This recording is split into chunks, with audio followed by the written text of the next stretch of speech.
মানুষকে ভালো পরামর্শ দিবেন বা ভালো কিছু বলবেন, তাহলে মানুষ সেই সূত্র ধরে কিছু আজে বাজে কথা বলে এবং আজে বাজে কমেন্ট করে। কয়েকদিন আগে আমি বলছিলাম একটা ভিডিওর মাধ্যমে যে ভাই, যারা আপনারা পাম্পের তেল নিতে যান অবশ্যই তারা কাগজগুলো সাথে নিয়ে যাবেন। বিশেষ করে বাইকের যে ডকুমেন্টসগুলো আছে, বাইকের tax token, driving licence, helmet, তারপরে বিভিন্ন যে বাইকের যে কাগজপাতিগুলো, এইগুলা যাতে নিয়ে যান, এটা বলছিলাম।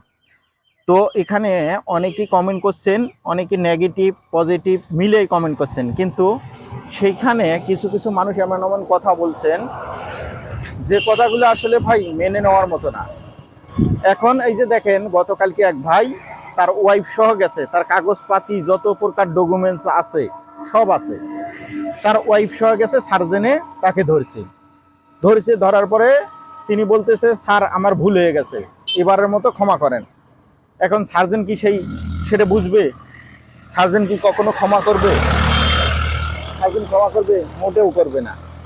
তো এক পর্যায়ে তিনি অনুরোধ বিনোরোধ কান ধরে তওবা পর্যন্ত করলেন, কিন্তু সার্জেন তাকে ক্ষমা করলেন না, অথচ তার সব কাগজপাতি সব ডকুমেন্টস ছিল। এখন আমি ওই যে সতর্কমূলক কথাগুলো বলছিলাম, তাতে অনেকে বলছে যে তুমি দুনিয়ার সব কিছু বোঝো, তুমি দুনিয়ার সব কিছু মানো, তুমি দুনিয়ার যত নিয়ম কারণ আছে সব জানো। ভাই, আমি যতটুকু জানি ততটুকুই বলার চেষ্টা করছি, কিন্তু এই যে কিছু কিছু মানুষ, আপনারা হচ্ছে গাড়ির কাগজ করছেন, ট্যাক্স টোকেন করছেন, ড্রাইভিং লাইসেন্স করছেন, সব কিছু করছেন, করার পরে বাড়িতে রেখে গেছেন। যাওয়ার পরে এখন যে আপনাকে মামলাটা দিছে, সেটার জন্যে ক্ষতিগ্রস্ত কে হয়েছে? ওই যে যারা আজে বাজে কমেন্ট করছে, যারা হচ্ছে দুনিয়ার যত প্রকার কমেন্ট আছে করছে, তারাই ক্ষতিগ্রস্ত হয়েছে, না যে এই ভুল কাজটা করছে সেই ক্ষতিগ্রস্ত হয়েছে? যে ভুল কাজটা করছে সেই ক্ষতিগ্রস্ত হয়েছে। কারণ আপনি কষ্টে অর্জিত টাকা দিয়ে একটা বাইক কিনছেন, কষ্টে অর্জিত টাকা দিয়ে আপনি ট্যাক্স টোকেন করছেন, ড্রাইভিং লাইসেন্স করছেন, হেলমেট কিনছেন, সব কিছু করছেন, কিন্তু আপনার একটু ভুলের কারণে আপনি কি করছেন? আবারও ক্ষতিগ্রস্ত হয়েছেন। তাহলে আলটিমেটলি লস কার হলো? লস কোনো আপনার হলো। অর্থাৎ আমি যদি ভুল করে রেখে যাই, তাহলে লসটা আমারই হবে।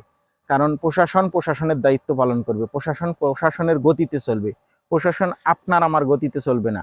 অতএব সড়কে মানে রাস্তায় চলতে হলে রাস্তার যে ডকুমেন্টসগুলোর প্রয়োজন, অবশ্যই সেই ডকুমেন্টসগুলো নিয়ে চলাফেরা করা উচিত। তো আবারও আপনাদেরকে সতর্ক করে দিচ্ছি, বর্তমান একটু গাড়ির উপরে নজর বেশিভাবে দিচ্ছে প্রশাসন, একটু কঠোরভাবে নজর দিচ্ছে। তো আপনারা অবশ্যই সতর্ক হবেন এবং আপনারা আপনার প্রয়োজনীয় কাগজপত্র অবশ্যই নিয়ে তারপরে রাস্তার মধ্যে নামবেন। ভাই, বর্তমান যে সিচুয়েশন, আপনার 500 টাকা ইনকাম করতে অনেক কষ্ট করা লাগে, আর সেইখানে যদি আপনাকে 2000, 3000, 5000 টাকা খরচ করতে হয়, একটা মামলা খাইতে হয়, বা সেই মামলাটা ভাঙাইতে গেলে আপনার 4-5 হাজার টাকা গচ্ছা যায়, তাহলে আলটিমেটলি ভাই আপনি ক্ষতিগ্রস্ত। তো ভিডিওটা প্রচুর পরিমাণ শেয়ার করে দিবেন। যে ভাই বোন বন্ধুরা আছেন গাড়ি চালান, অনেক আপারা আছেন, অনেক ভাইরা আছেন, অবশ্যই দয়া করে রাস্তায় বাইরে হলে আপনার প্রয়োজনীয় কাগজপাতি নিয়ে বাইরে হবেন। ভালো থাকবেন, সুস্থ থাকবেন। আসসালামু আলাইকুম।